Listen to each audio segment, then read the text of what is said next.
Berzikir ini adalah hal yang sangat baik, ya, hal yang sangat baik.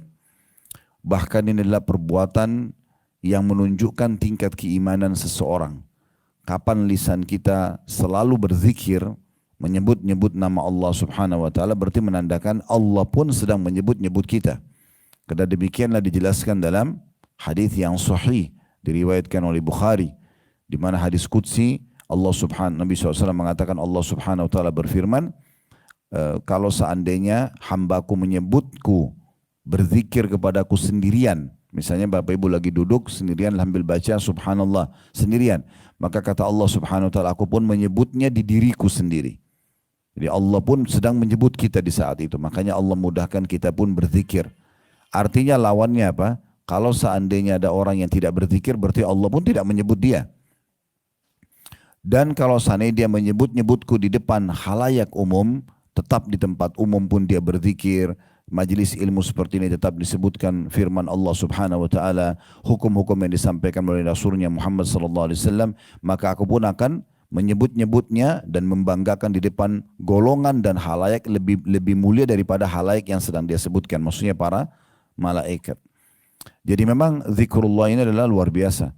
Sampai pernah ada seorang sahabat Nabi itu mengatakan, ya Rasulullah, amalan apa kira-kira yang paling bagus, yang paling mulia, yang menandakan saya ini dekat sama Allah, saya juga ini aman dari siksaannya, maknanya seperti itu.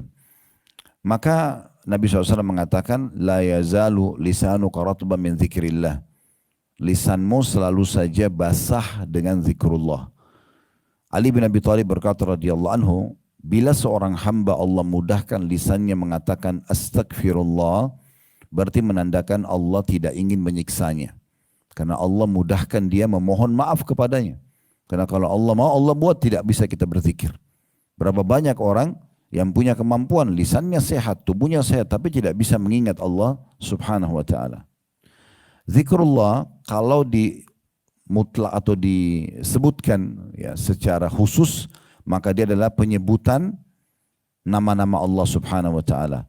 Ya, subhanallah, alhamdulillah, Allahu akbar, itu namanya khusus, ya, penyebutan khusus. Kalau disebutkan secara umum, maka semuanya yang mengingat Allah adalah zikir.